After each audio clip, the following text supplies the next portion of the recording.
Okay, we are discussing the historical development by John Scott Russell, who was the pioneer of this propagation of soliton. Now, from his study, what the facts that he evolved is, uh, yeah, from control laboratory experiment by J.S. Russell, who have written in his article Wave of Translation. We see that there are four facts there in the related to soliton. First one is solitary wave had a parabolic second shape. Okay, so there is a parabolic pulse shape associated with a solitary wave. Second is sufficiently large initial mass of water can produce two or more independent near solitary waves that separates in time. Means when there will be interaction between two this one oh okay there if the mass of this water is sufficiently large, so they can be divided into two parts, and both these two can be independently becoming a soliton, and they will be separating in time. Third is the solitary wave can cross each other without change of any kind.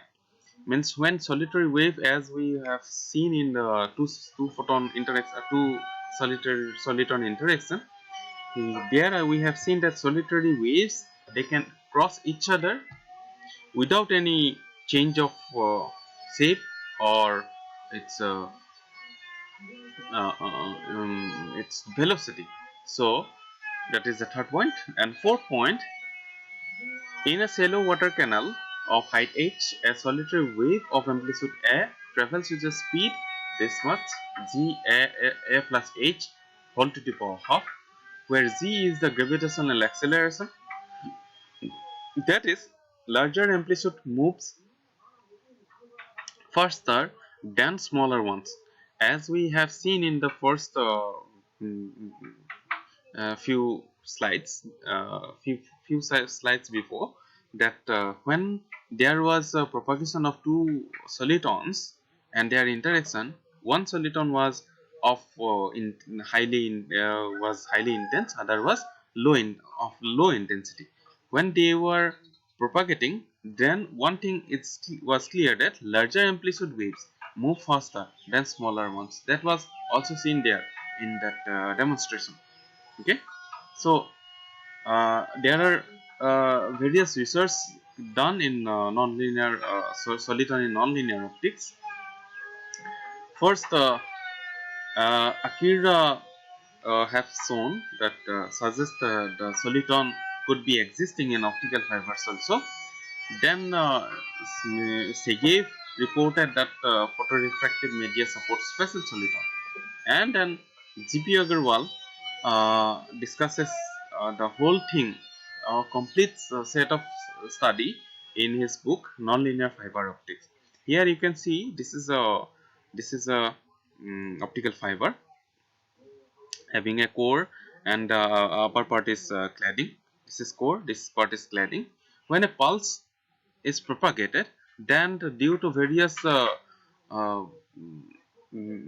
phenomena occurring in the inside this core, maybe some linear phenomena like dispersion, and nonlinear phenomena like self-phase modulation, cross-phase modulation, etc.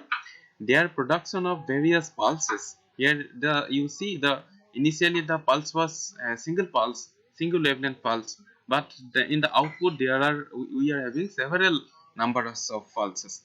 A few of them are very intense, and we call, if their propagation is studied throughout this length of this fiber, then we can by seeing it we can say that these are solitons. Okay, if they preserve their shape and speed throughout their propagation, then they will be termed as solitons. And if solitons are generated in the optical fiber, then they can be propagated through the fiber for a long distance without any attenuation or any loss. So signals can be transformed uh, without any loss at slight speed.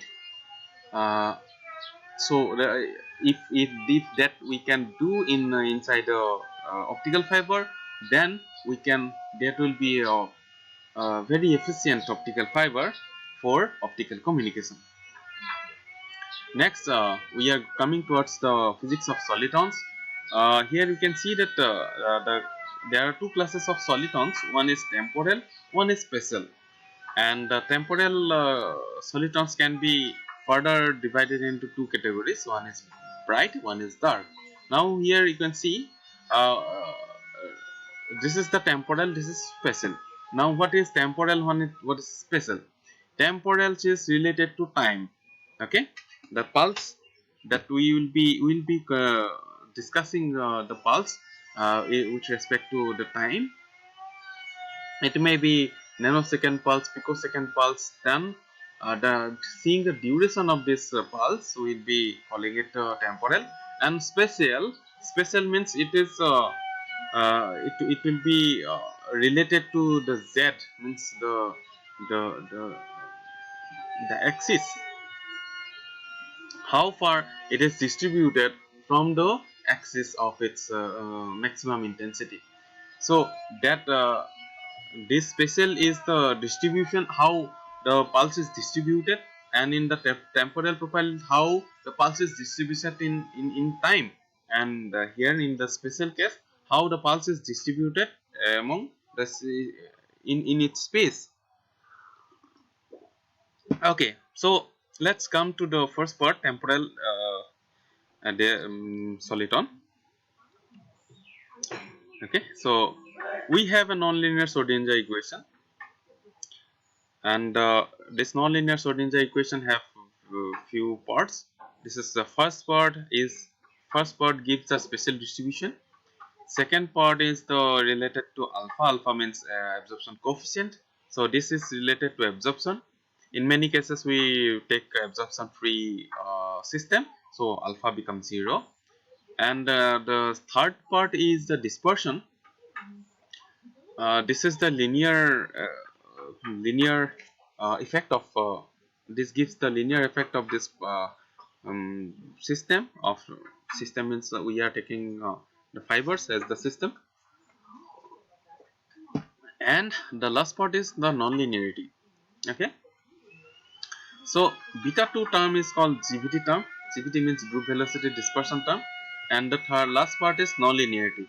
So when we call the soliton propagation, then we must take these two quantities, these two terms, GVT as well as nonlinearity, because their delicate balance between these two terms will be giving us the soliton. Okay, now what is GVT? GVT is the frequency derivative of group velocity with respect to frequency, and that gives beta 2. Okay, the beta 2 basically we call GVT. Now here, if beta 2 is greater than 0, then we call it, then what will happen?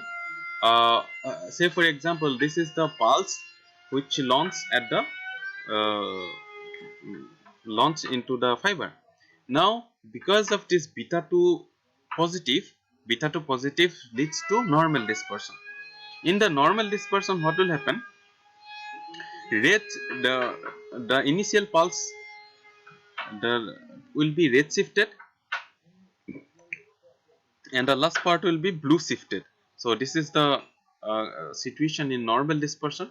Here you can see T is expanding from here. This is 0. Say for example, this is 0 and T is expanding.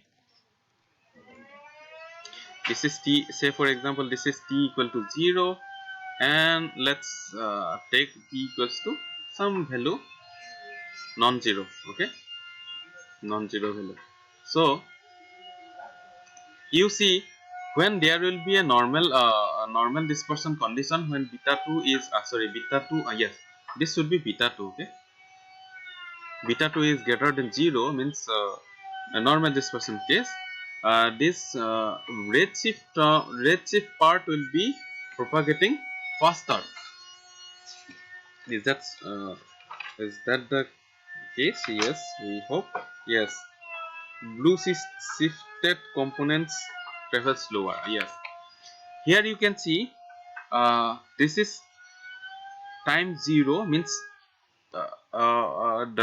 this part releases early, and they are uh, propagating at high speed, and even if this part was uh, reaching the time even at the t equal to non-zero quantity, they are reaching at very low speed. So uh, this part, the initial part become red shifted, the second part become blue shifted. Okay, so this is happening where here in the case of the normal dispersion. What will be the case in the